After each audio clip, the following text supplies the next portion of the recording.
Central యూనివర్సిటీలో అవధానం చేసే కేంద్రీయ విశ్వవిద్యాలయంలో. అక్కడ అప్రస్తుతంలో సరదాగా ఎంఏ పిహెచ్డి కుర్రాడు ప్రశ్న అడిగాడు, పెళ్లి కూతురు చేతిలో కొబ్బరి బొండం ఎందుకు పెడతారంటే మామిడి పండు ఏదో అరటి పండు పెట్టచ్చు కదా, మోయడం కూడా కష్టం కదా. కొబ్బరి బొండం పెడతారు. కొబ్బరి బొండం పిల్లని ఈ చేతులు తీసుకెళ్ళి పెళ్లి కొడుకు చేతిలో పెట్టిస్తారు. కన్యాదానంలో చాలా ముఖ్యం. కొబ్బరి బొండం ఎందుకు పెడతారన్నాడు. అంటే ఆ పెళ్లి కూతురు అంటుందయ్యా, నేను సన్నగా స్లిమ్గా ఉన్నానని చేసుకుంటున్నామేమో, ముందు ముందు నా సైజు ఇది దృష్టిలో పెట్టుకో, అది భరించగలిగితే చేసుకో, లేకపోతే వెళ్ళిపో, మంచిది. నేను ఎప్పుడు ఇలాగే ఉంటాను అనుకోకే, సన్నగాను. పైగా సహజంగా మామూలు మానవ ధర్మం ప్రకారం పెళ్ళి అయిన తర్వాత ఆడవాళ్ళు లావు అవుతారు, అది చాలా తప్పనిసరి. ఇక నేను వేదిక మీద వివరించే విషయాలు కావు. వివాహం అయిన తర్వాత ఖచ్చితంగా ఆడవాళ్ళు లావు ఎక్కుతారు, మగాడు శ్రద్ధపడి పోవాలి. అంతేగాని ఇందుకెక్కి అనకూడదు. నెత్తిమి ఎక్కలేదు, లావు ఎక్కారు అంతేగా సంతోషించు. లావు ఎక్కితే పర్వాలేదు, నెత్తిమి ఎక్కితే కష్టం. కానీ అంతేగాని ఇక దానికి ఊరికే ఇక బ్యూటీ క్లినిక్ అని అదేని జిమ్ము జమ్ము వద్దు. ఇంకా అది సహజమైన లక్షణం. అది కొన్నాళ్ళకి మళ్ళీ తగ్గుతారు, తర్వాత కొత్తలో అలా ఎక్కుతారు. అది వేరే ప్రక్రియ. అది దాని గురించి అంత కంగారు అక్కల. అవి సహజం. అందుకని సరదాగా చెప్పాలంటే ఇంతే. అంటే ఆ బ్రహ్మదేవుడు మొదటి వాడయ్యారు కూడా ఆయన్ని హిరణ్య గర్భక అన్నారు. ఎందుకంటే ఈ సృష్టి మొత్తం కాంతిమయం అండి, తేజోమయం. కాంతి నుంచే మొత్తం అన్ని వస్తువులు ఏర్పడ్డాయి. కాంతివంతమైన పదార్థాల్లో ఏవి ముఖ్యమండి? సూర్యుడు, చంద్రుడు, అగ్ని. ఈ మూడే. పగలు మనకు సూర్యకాంతి, రాత్రి చంద్రకాంతి లేదా దీపం. అగ్ని అంటే దీపమే, దీపం అగ్నే కదా. అందుకే పగలు సూర్యుడు అస్తమించేటప్పుడు తన తేజస్సుని కొంత అగ్నిలోనూ కొంత చంద్రుల్లోనూ కలిపేసి వెళతాడు అంటారు శాస్త్రంలో. అంటే అర్థం ఏంటంటే చంద్రుడు స్వయం ప్రకాశకుడు కాదు, సూర్యకాంతి కారణంగానే ప్రకాశిస్తున్నాడు. అగ్ని కూడా సూర్యకాంతితోనే దీప్తం అవుతోంది. దాంట్లో ఉండే తేజస్సుని సూర్యకాంతి అనే అంటారు. ఈ మూడే కాంతులు లెక్క. లోకంలో ఉండేటువంటి వస్తువులు మన కంటికి కనపడుతున్నాయి కాబట్టి ఉన్నాయనుకుంటున్నాం, కనపడకపోతే లేనట్టే కదా. కనపడడానికి పగలు సూర్యుడు కారణం, రాత్రి చంద్రుడు కారణం లేదా అగ్ని కారణం. అంచేత సమస్త వస్తు రూపాలు కూడా సూర్య చంద్ర అగ్ని రూపాలలో ఉంటాయి. తేజస్సు లేనిదే పదార్థం లేదు. ఈ తేజోవంతమైన పదార్థాల్లో అత్యంత తేజోవంతమైనది బంగారం. దాన్ని సంస్కృతంలో హిరణ్యం అంటారు. అందుకని హిరణ్య గర్భ, తేజస్సును గర్భమందు దాల్చి ఈ సృష్టి అంతా ఒకే ఒక విష్ణువు భరిస్తున్నాడు. మొత్తం ఉన్నది తేజస్సే. వస్తువులు అనేది మన విభాగం వల్ల తోస్తున్నాయి, అంతే తేడా. అందుకే మీరు ఫోటో తీసినప్పుడు గమనించండి, ఒక కిరణాలు మన మీద ప్రసారం అయ్యేలా చేస్తారు. అక్కడ మనిషి ఎక్కడ అడ్డం వస్తాడో ఆ మనిషి బొమ్మ అక్కడ పడుతుంది, మిగిలిందంతా కిరణాలే. ఆ మనిషి అడ్డం రాకపోతే అక్కడ కూడా ఉండేది కిరణాలే. అప్పుడు కూడా కిరణాలు ఏం జరిగాయి? మనలోకి వెళ్ళే, శరీరంలోకి వెళ్ళే కిరణాలు. అందుకే ఫోటో ఎక్కువ సార్లు తీయించుకోకూడదు, ఎక్స్రే అసలే తీయించుకోకూడదు. ఇటీవల డాక్టర్లు కూడా చెప్పారు, ఓహో ప్రతిదీ స్కానింగ్ అని వెళ్ళిపోకండి, బతుకంతా స్కానింగ్ అయిపోతున్నారు. స్కానింగ్లు ఎక్కువ చేయించుకోకూడదు. అవన్నీ లోపల కడుపులో కిరణాలు పెడతాయేమో, లేజర్ కిరణాలు. అవి లోపల ఎముకల్ని తినేస్తాయి. మనకి ఇవాళ ఈ ఫోటోలు చూడడానికి అన్నీ బాగానే ఉంటాయి. ఇంత స్కానింగ్ తీయడమును 2000 కొట్టేయడము ఏమీ లేదు. ఏమీ లేకపోవడం 2000 ఉన్నాయి కదా. నేను రోజు ప్రతిసారి నా పుట్టినరోజు అయిన మర్నాడు ఆరోగ్య పరీక్షలు చేయించుకుంటా. 15 ఏళ్ళుగా నియమం పెట్టుకుని. ఎందుకంటే నా ఆరోగ్యం నాది కాదు, ప్రజలది. అందుకే బోళ్ళంత మంది బాధపడతారు పాపం. అందుకే నేను చేయించుకుంటా. 15 ఏళ్ళుగా పెట్టుకుని పుట్టినరోజు మొన్న వచ్చింది కదా, రేపు ఇంటికి వెళ్ళగానే ఖచ్చితంగా ఆరోగ్య పరీక్షలు చేయించుకుంటా. మాకు ఇక్కడ హైదరాబాద్లో ఓ డాక్టర్ గారు ఉన్నాడు, ఆయన దగ్గరికి పెడతా. ఆయన పాపం వరుసగా నాకు చేస్తున్నాడు. మొన్న 2 ఏళ్ల క్రితం ఓ మాట అన్నాడు, పరీక్షలు ఏవో చేసిన తర్వాత 4000 కట్టండి అన్నాడు. కట్టేశాను, అయిపోయాక ఆయన అన్నాడు, ఏమిటోనండి 4 ఏళ్ళుగా చేస్తున్నాం, ఏమీ దొరకలేదు అన్నాడు. 4000 దొరికాయి కదా అన్నాను. ఏమి దొరకపోవడం ఏంటి? 4000 దొరికాయి, కిందసారి 3000 దొరికాయి, మొత్తం మీద 10,000 దొరికాయి, నాకేం దొరకరాలి. డాక్టర్ గారు చాలా ఆనందించి, మీరు ఎలా చెలోక్తులు వేస్తారు, నాకు ఎంత ఇష్టమో అని పిలిచి 20% తగ్గించమన్నాడు. జోకు పనిచేసింది. 20% తగ్గించారు.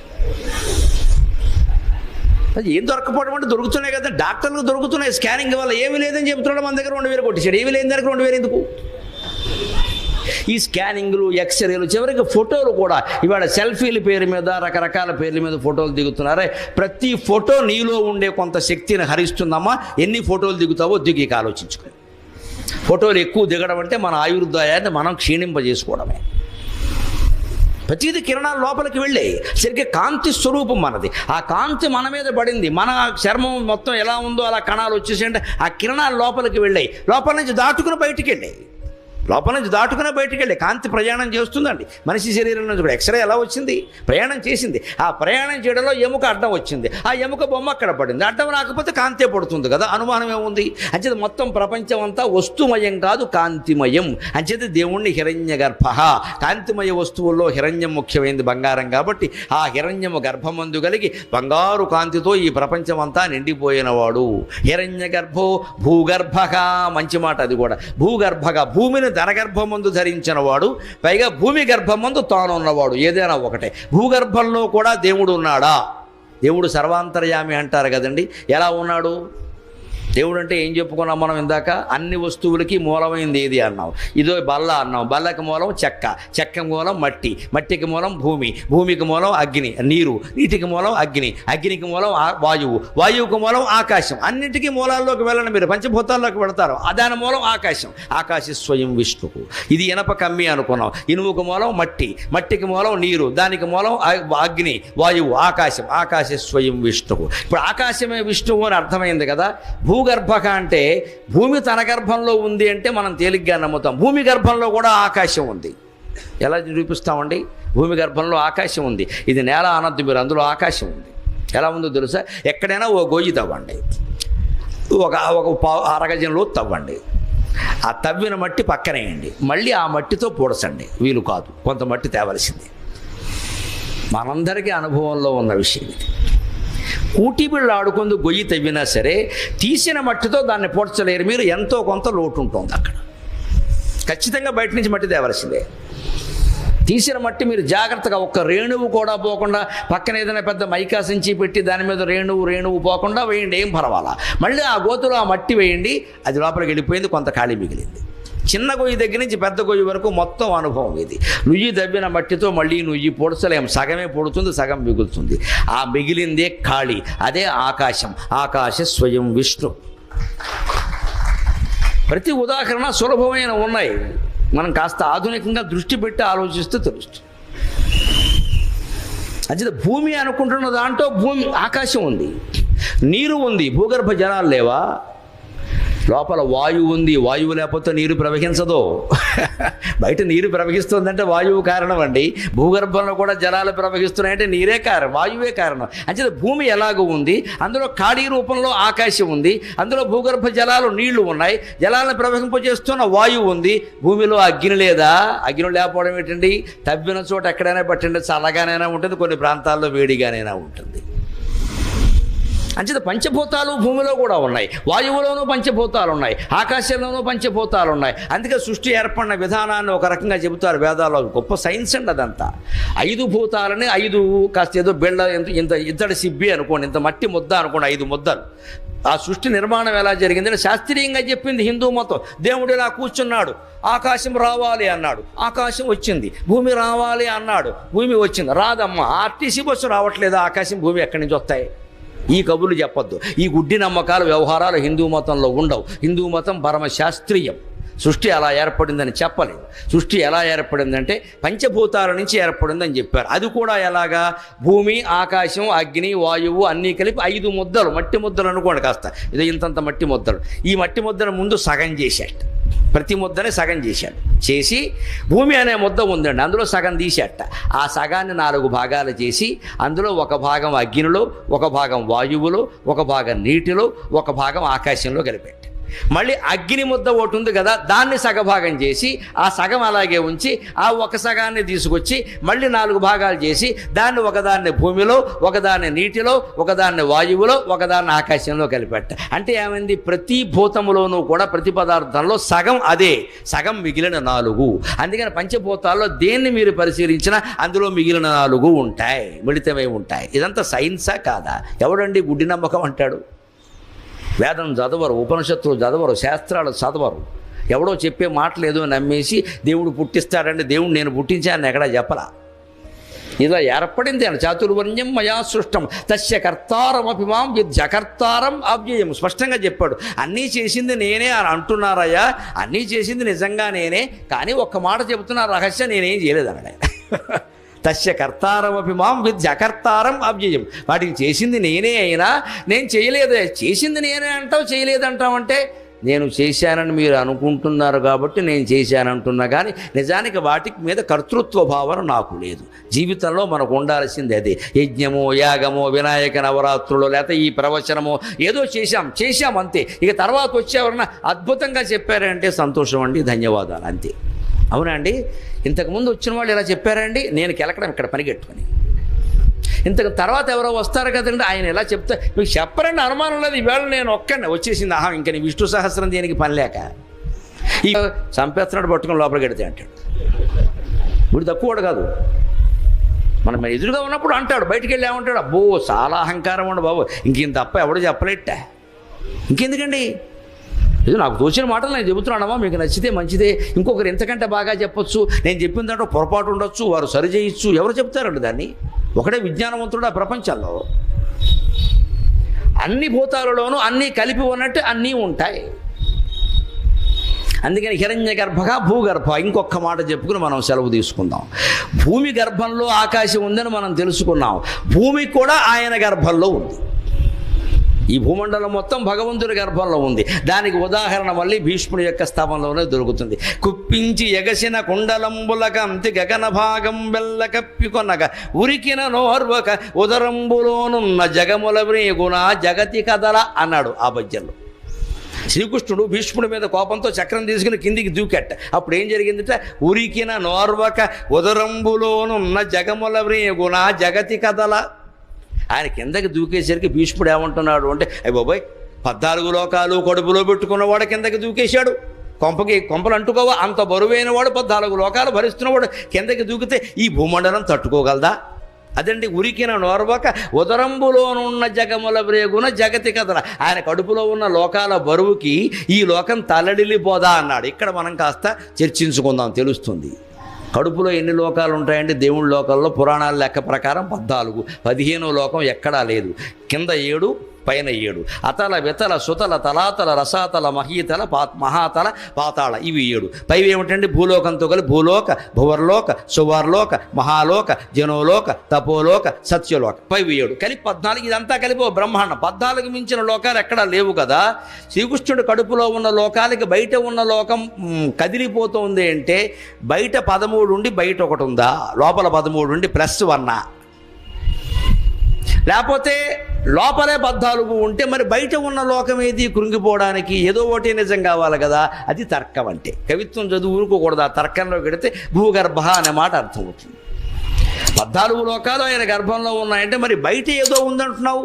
అది జగముల వ్రేగున జగతి కదలడానికి బయటే ఉంది, అన్నీ ఆయన లోపలే ఉన్నాయి కదా. లేదండి 13 ఆయన లోపల ఉన్నాయి, ఒక భూమండలం ఒకటి బయట ఉంది అని అంటే, అయితే ఆయన పరిపూర్ణుడు కాదండి. లోకాలన్నీ కడుపులో ఉన్నాయంటే అలాగా ఒక లోకం ఆయనకి బయట ఉందిగా. అంచేత శ్రీకృష్ణుడు అని మనకు కనపడుతున్న రూపం ఉంది, అక్కడ భీష్ముడికి కనపడినా ఎవరికి కనపడినా అది ఆ యుగ ధర్మం ప్రకారం అవతరించిన వ్యక్తి అంతే. ఆయన ఒక్కడే దేవుడు కాదు, అన్ని రూపాలు దేవుడి రూపాలే. ఆ మాటకు వస్తే భీష్ముడు, ఆ రథము, ఆ కోపము అవన్నీ కూడా దైవ రూపాలు.